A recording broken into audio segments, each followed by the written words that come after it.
Hey guys, as mentioned in the previous series, we want to talk about products that are available to help you reduce some of the pain that you're experiencing from plantar fasciitis, maybe heel pain. So there's a bunch of different products on the market today. Number one, you can look at heel lifts. This also has some extra cushioning in it, so there's a pour-on kind of layer on top plus some gel on the bottom.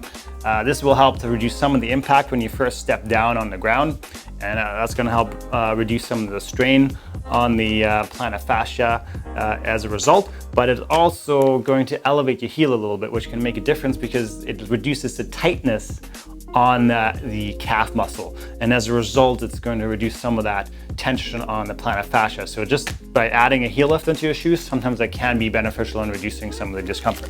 If that doesn't work, you may be having some issues with pronation. So maybe there's a foot is kind of collapsing in a lot, you have a pretty flat foot when you're standing. Okay, well maybe we have to add some extra layers of support underneath. And in order for us to do that, we can use off-the-shelf devices like this one here, which is the Need brand of insoles, which we carry in our stores. And that has a little bit more arch support in there. And you can see when I'll take John's foot right here, you can see how that fits quite nicely into the arch area right there. So it's pretty important for us to make sure that the arch is well supported. Even if you select something that's ready-made, you want to make sure that it kind of fills in that gap when your foot is in a non-weight bearing position. When you're weight bearing, it may go actually completely flat, so maybe flat as a pancake, but when you're sitting down and you put the arch support on it, you want to make sure it kind of fills into this little curve right here, right? And that's obviously the inner arch off the foot that needs to be supported to prevent the foot from collapsing down, causing potential stretching off the plantar tissue. So that's really the purpose of an arch support. Now, if your foot is kind of outside of the normal ranges, you may have to look at something that's custom made. So we do have custom made orthotics that are available as well. And obviously there's a whole process behind that, where we look at your walking mannerism, we look at how you stand, how you move, and then decide from there as to which direction we want to take. Now, there's different devices out on the market. A lot of people are concerned about custom foot orthotics and how they potentially could weaken the foot. So many of the materials that we use are usually a little bit more flexible and a little bit softer to allow the foot to continue to move through its normal stages, but at the same time not cause the foot to be kind of blocked in a position that doesn't allow it to move at all, which then could potentially cause some of your muscles to atrophy, which means that the muscles aren't working as much anymore, therefore they weaken, right? So atrophy means weakening off the muscle structures. And a lot of the different devices like the EVA products here, which are definitely a little more flexible, as you can see, as moving, right? Or 3D printed orthotics, which have some give as well, provide some arch support, but at the same time allow the foot to move naturally through the walking cycle, so that it reduces pressure on the foot itself. Other things you can use if you don't want to do the stretches that we talked about in the video earlier. This is what we call a night splint.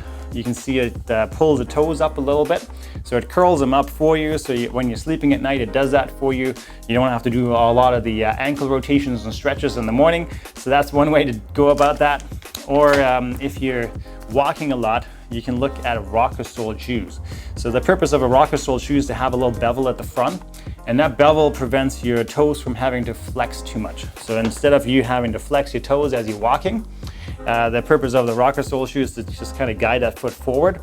And it's not something that you definitely want to use forever unless you have, let's say, a rigid toe, and that's the topic of another video. But the idea here is to just prevent the toes from stretching, which would as a result cause the plantar fascia to stretch, and by not stretching the toes as you're pushing forward, is going to help reduce tension on that tissue, which is going to allow it to heal. So that's really the purpose of a rocker sole shoe. And this also has a little bit extra padding in it. The other thing you can look at is little socks like this. So this one is the Ortho sleeve, which is the FS6. And this one is designed to provide some extra structural support for the arch by having some tension on there. It also improves circulation by being kind of like a compression stocking in a sense. And it helps to therefore move blood through the foot itself. And that's really a great device that you can use to kind of provide a little bit more structure for your foot if you're maybe walking barefoot around the house or doing anything like that. Plus, Keep in mind that if you have a lot of heel pain when you're at home, make sure you wear slippers around the house that have some extra cushioning and maybe a little bit of arch support that's going to prevent pain and stretching and tension on the plantar fascia as you're moving around on hard surfaces, especially hardwood or tile.